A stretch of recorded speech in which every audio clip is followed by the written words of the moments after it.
Hey there everybody, so today I am going to be taking a little trip into an editing program again. So what I'm going to do is I'm going to be showing you how to create a couple versions of geometric designs using the free program Pixlr. I'm thinking about doing one for Photoshop as well, but pretty much if you have experience in Pixlr, you kind of can translate into Photoshop pretty easily. But yeah, just let me know if you want a version of this in Photoshop as well. So the first thing I'm doing is I'm using Pixlr because it's a free online photo editor. And we're going to go into Pixlr E because it's a little bit more advanced than X. And then the first thing I'm going to do is I'm going to just start a new one. So I'm going to go to this guy here. Wait, no, I'm not going to do that. It just didn't update. So now, create new. There we go. Anyway, I usually make mine for Instagram to be able to be shown, so I'm going to go to Square HD to get started. I'm going to move myself over here and create. Then the next thing that I'm going to do is I'm going to bring in an image. Now, the one thing that I always suggest doing is kind of get your editing, your big editing done before you bring it into here. So one program that I suggest if you need a free program, if you're not using Lightroom for editing photos a little bit easier, a little quicker, is Photor. And I'm going to show you that real fast. So here is Photor, and Photor just recently made it so that you actually, in order to download your photos, you do have to sign in, but you can sign in with any Gmail, and it doesn't collect your information, and it doesn't make you pay for anything until you actually sign in to pay. I always just kind of, you upload your photos. It works really nice. It's got a bunch of stuff just for editing, and it's got a few nice features in there too. It's just kind of a quick editor that's got just a little bit more in a smart like setup, where I feel like Pixlr does have all the editing that you might want in like Photoshop, but they're not in smart locations. And so I always edit my photos somewhere else first and then bring it into Photoshop or Pixlr. I try not to do my main editing in there. So then the next thing that you're going to want to do is you're going to want to place an image. And so I am going to pause and find my image I'm going to use. All right, so I always add it to my current file here, and then here we go. I'm going to zoom out a little bit. It got really close. So I'm going to size this down so it fits in my square a little more. And I'm going to bring it out to the edges, and I'm going to bring it down. I want to see a little bit more of that sky, just because I think that I love the way that ice looks, though. It's hard to pick. All right, that's probably good. All right, so I've got it set. And then what I'm going to do now is I'm going to show you a couple different ways of adding geometric elements. So the first way that you can do is actually by finding some neon squares, neon PNGs. So I just go into neon, like I Google it. There's a lot of sites that allow you to download them as well. And so since I'm doing a lot of transformative work on this, I figure it's okay. But usually you want to kind of create one. If you have a iPad and you have Procreate, you can make a lot of them using the glow brush. You can make a lot of great PNGs that you can add into these as well.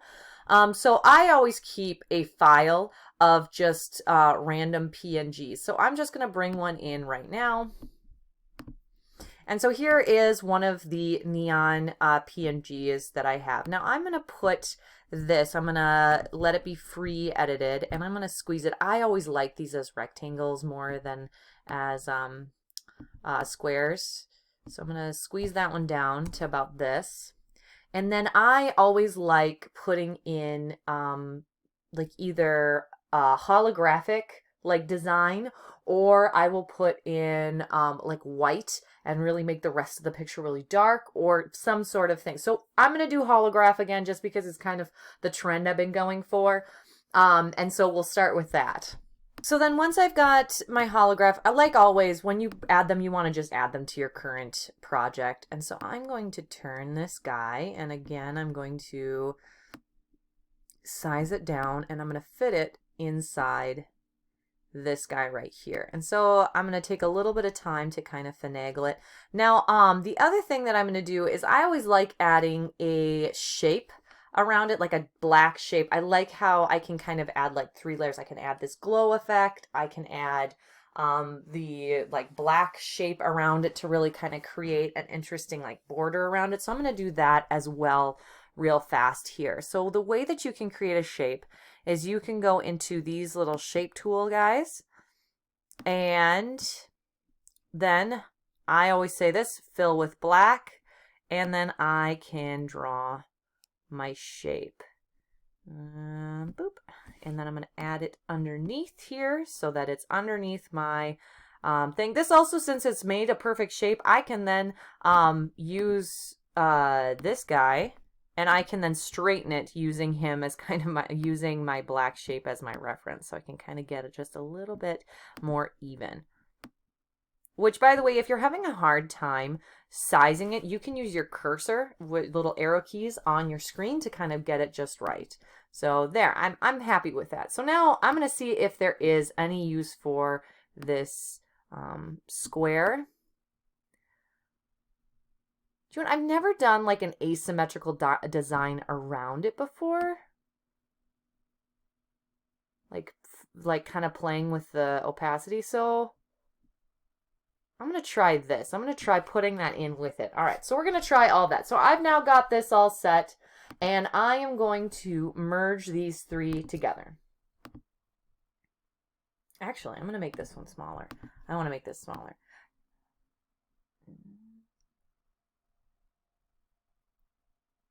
There. Okay.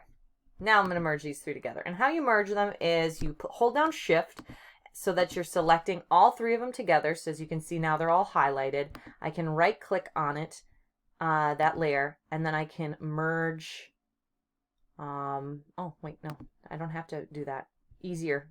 Okay, in Photoshop, you need to actually select them and merge them together. But in this one, you can just merge down, right click, merge down. All right, now they're together. All right, so now what you want to do is you want to go in and you want to select this area and delete it. So what I always do is if I have nice blank sky like this, I go to the layer and then I click on the sky and I use that to kind of get my details. Now I think that this is going to kind of cut into it a little bit, so I'm actually going to have to do the legwork on this. So I'm going to quick pause so I can select this a little bit faster, and then I'm going to start back up. All right, I used a magnetic lasso tool, so I select the lasso tool and then I set it to magnet, and that made it work a little bit faster. Work smart, not hard. So then I'm going to turn this one back on, and while it's still selected and I've got this bottom part selected, I'm going to press delete, and that is going to make it look like it's coming out of this area here. So now that I've done that, what I want to do is, I'm not thrilled with now how it's fitting in. So I think I'm going to go into this layer and I'm going to darken it a little bit. So I'm going to go to edit. No, I'm going to go to image. Adjustments. Oh my word. Again, if you're going to be working in Photoshop, it's image adjustments to adjust the image. I have now been switching back and forth a little too much, so anyway, so now we're going into adjustments, and I'm going to go into brightness and contrast. I'm going to move this to the side so I can see it. I'm going to darken it and contrast it just to kind of give it that more spooky look. Oh my gosh. Ads. It's free for a reason. Here's what it was without it. This is now apply. All right. Oh, I think that looks a lot better. It's kind of popping a little bit more out of the thing. Now, I like this area here. I think that this has a neat reflection to it. So I am going to see what happens if I just duplicate this layer. Ooh, I like how that kind of made it brighter. I'm going to duplicate it again. I'm going to keep that one. All right. And I'm going to duplicate it again. And then I'm going to just take this top one here and I'm going to flip it. And I'm going to bring it over here. I'm going to squish it.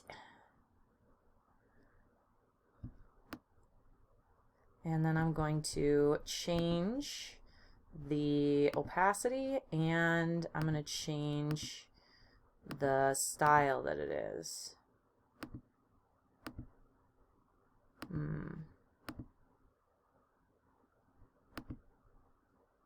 I'm not crazy about it. I'm not crazy about how that's looking. So I'm going to just delete that one. I'm not going to keep it. All right, so now I've got this here. I want it to kind of look like this is glowing off of this. So I'm going to go to here. I'm going to make this white. Maybe a little bit of blue.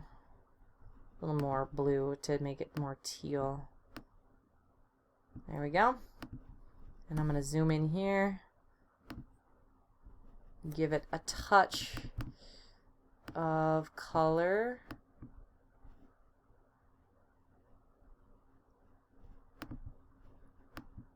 Too much. I'm actually just make a new layer. I'm going to see what happens if I just make an empty layer, and then I can change it to screen or multiply. Ooh, there, okay. Ooh, I kind of like how that looks. Alright, so now I'm going to go out a little bit.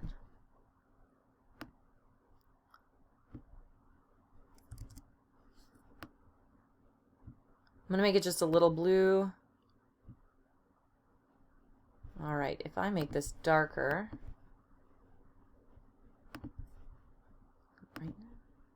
oop, no, that's not working. Alright, I'm kind of happy with that one. I'm good with that. I don't need any more. So I'm going to go to this image now, and I'm going to turn this to kind of a gray. Very soft, very large, very light, grayish, blue, gray. And I'm actually going to make it just a little bit smaller. A lot of futzing goes into this kind of stuff. Still not quite right. All right, so let's try that again. Still too bright. Softness 100%. A little bigger. There we go. There, that's better.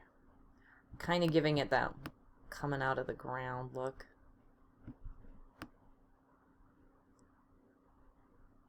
There we go. Now it kind of creates not just the foggy look there, but it also kind of creates this nice, it kind of makes this look like it's fitting into the background too. Alright.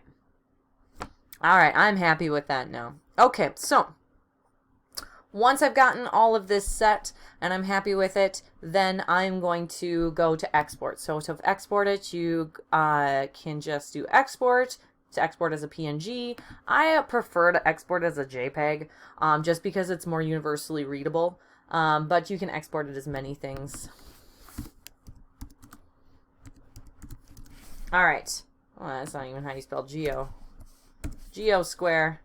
And I'm happy with it, and then I click download, and there it is. So that is how you can kind of create a geometric design with your photography, bringing your photography and geometric designs kind of together to create this interesting surrealistic kind of creation. I always like how it kind of makes my landscape pictures pop a little bit more, just because, you know, I really enjoy taking landscape pictures, but I'm finding that they're kind of, you know, see one mountain, you see them all. And so by kind of adding a little bit of a geometric design, I've found a way of kind of what I like to think of bamming it up a notch.